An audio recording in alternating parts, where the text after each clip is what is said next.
ایک رات سامنے ایک بڑا سا پیتل کا برتن رکھا ہوا تھا جس میں کچا گوشت تھا۔ عورت نے کپکپاتی آواز میں وہی الفاظ پڑھے جو وہ کئی مہینوں سے پڑھ رہی تھی۔ اچانک کمرے کا دروازہ خود بخود بند ہو گیا۔ ہوا میں ایک عجیب سڑی ہوئی بدبو پھیل گئی اور پھر کمرے کے کونے میں اندھیرے سے دو سرخ آنکھیں ظاہر ہوئی۔ پہلے تو وہ عورت اس سے ڈرتی نہیں تھی کیونکہ وہ سمجھتی تھی کہ وہ جن اس کا غلام ہے، وہ گوشت دیتی، عمل کرتی اور جن اس کے بھائی اور بھابھی کے درمیان نفرت پیدا کر دیتا۔ لیکن اب سب کچھ بدل چکا۔ جیسے ہی وہ جن سامنے ظاہر ہوا، عورت نے کانپتے ہاتھوں سے برتن آگے کر دیا۔ جن نے گوشت اٹھایا لیکن اس بار اس نے کھایا نہیں۔ وہ آہستہ آہستہ عورت کے قریب آیا اور آہستہ سے اس نے اس عورت کے کان میں آ کر کہا، اب تیرا کام ختم ہو چکا ہے، اب تیرا حکم ختم ہو چکا ہے۔ عورت کے جسم میں سرد لہر دوڑ گئی۔ رات پہلی عجیب چیز ہوئی۔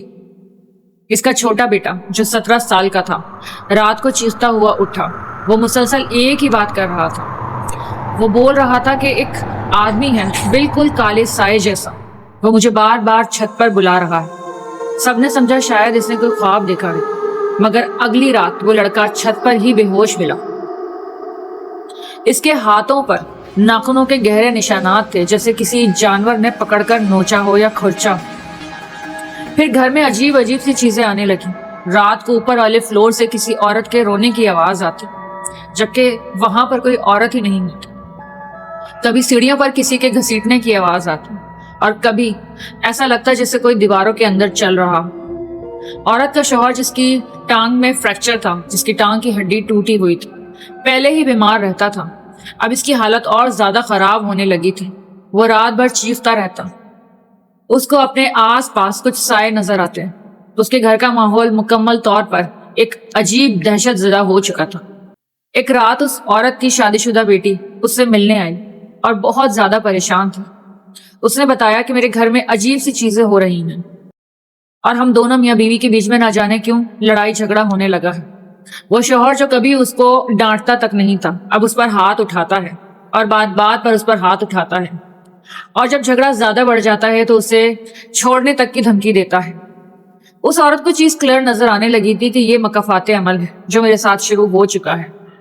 آہستہ آہستہ ہر چیز ختم ہوتی جا رہی ہے۔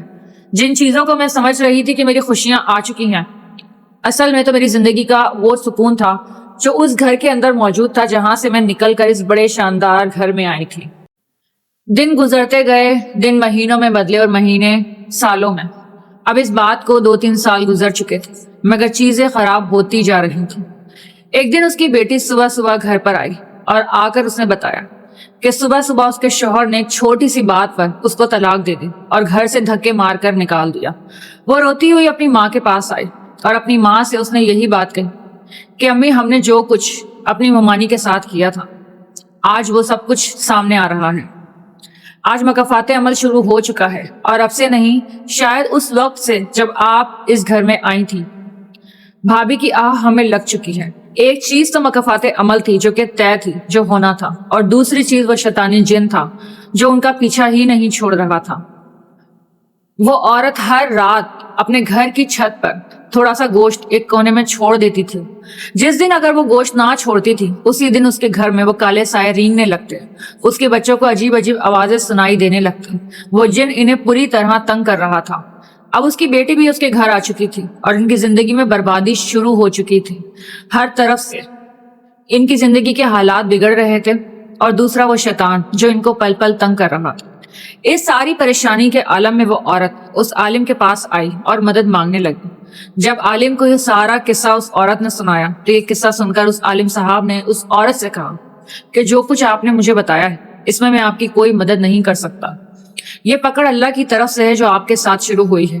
جو کچھ آپ نے کیا ہے وہ آپ کو بھگتنا ہوگا۔ میں آپ کی کوئی مدد نہیں کر سکتا اور اب آپ یہاں سے جا سکتی ہیں۔ اس کے بعد وہ عورت وہاں سے چلی گئی اور نہ جانے اس کے ساتھ آگے کیا کچھ ہوا، وہ عورت جانتی ہے اور اللہ جانتا ہے۔ یہ تھی وہ مکافات عمل کی کہانی۔ جو انسان جیسا کرتا ہے اسے زندگی میں وہی سب کچھ ملتا ہے مگر روپ اور رنگ بدل کر۔ بے شک مکافات عمل اٹل ہے۔ جو انسان نے کیا ہے وہ اسے بھگتنا ہی ہوگا اور یہی آج کی اس کہانی میں آپ سب کے سامنے ظاہر ہو چکا ہے۔ امید ہے آج کی ویڈیو آپ کو پسند آئی ہوگی۔ ویڈیو پسند آئی ہو تو ویڈیو کو لائک کیجیے گا اور چینل کو سبسکرائب بھی کیجیے گا۔ ملتے ہیں اگلی ہی کسی سٹوری میں۔ ہیر کو اجازت دیجیے۔ اللہ حافظ۔